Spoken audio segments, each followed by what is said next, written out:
Angelina tinha 42 anos e uma filha com 7 anos.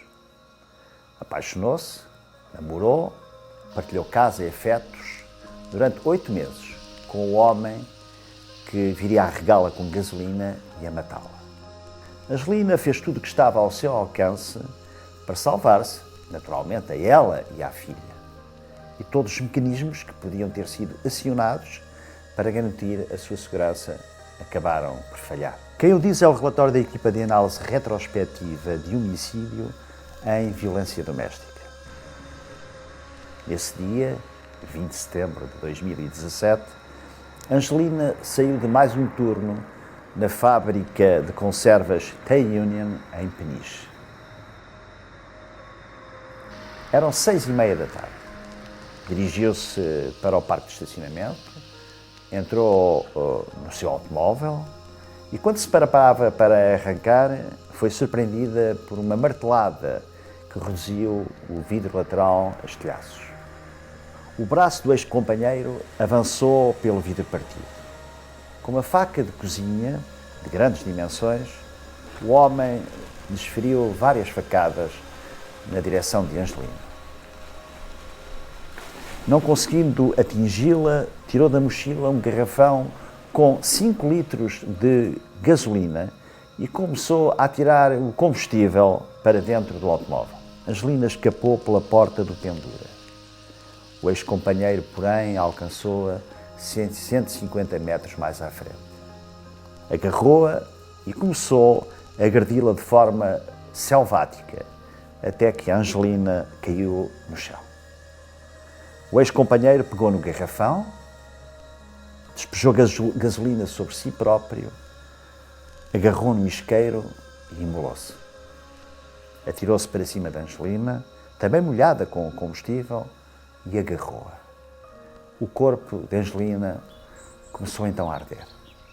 Foi hospitalizada e morreu 4 meses depois, em 27 de janeiro de 2018.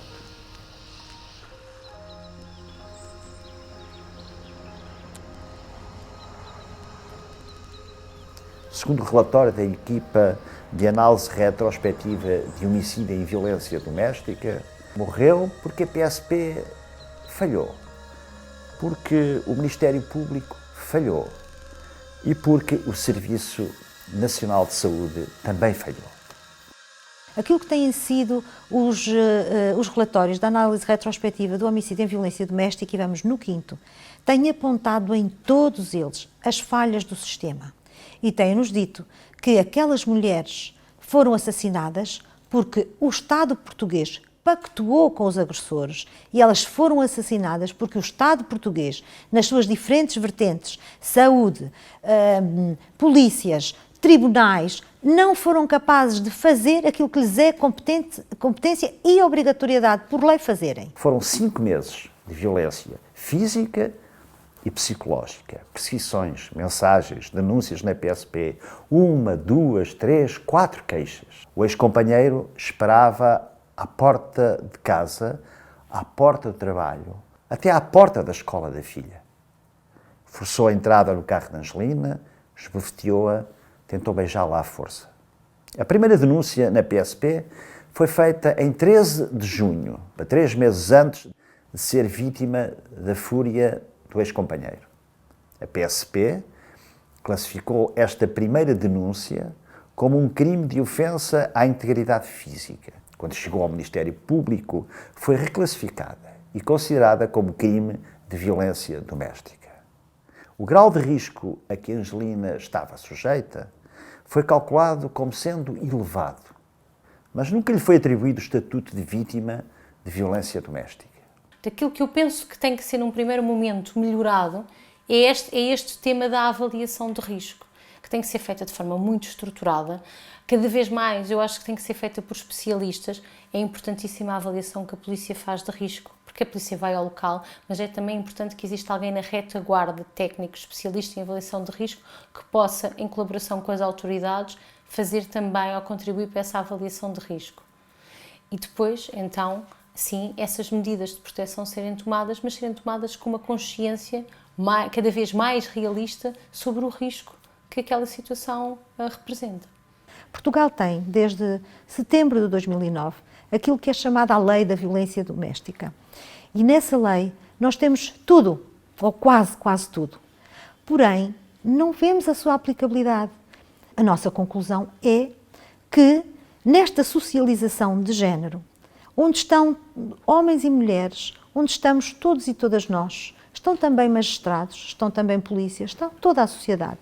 E que ao olhar para este crime, nega sempre a realidade e, portanto, faz uma fuga inconsciente também naquilo que é a sua matriz de construção de género e, portanto, negando o facto de estar perante um crime que é o de violência doméstica e, portanto, fugindo para uma outra categoria penal.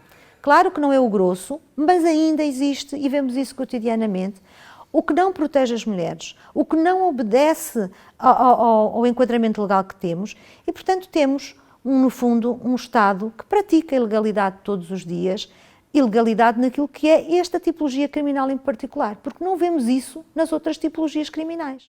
No dia 15 de setembro, o ex-companheiro de Angelina foi notificado de que ia ser ouvido pelo Ministério Público uns dias depois, a 21 de setembro. Um dia antes, comete o crime que viria a ser fatal para a Angelina. Não nos podemos esquecer que muitas vezes a apresentação da denúncia é o suficiente para aumentar a escalada de violência.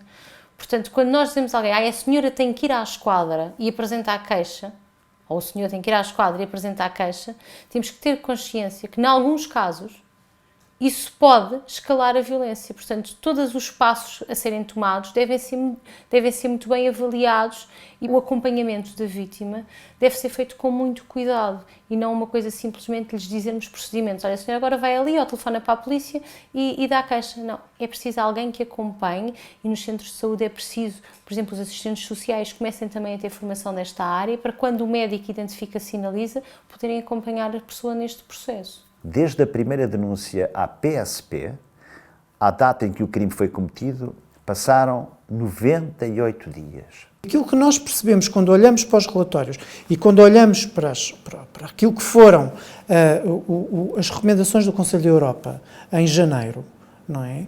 É que o Estado não se controla a si mesmo. O Estado não se regula, o Estado não se vigia, o Estado não percebe ainda, ou não quer perceber, onde é que está a falhar. E isto é fundamental que faça.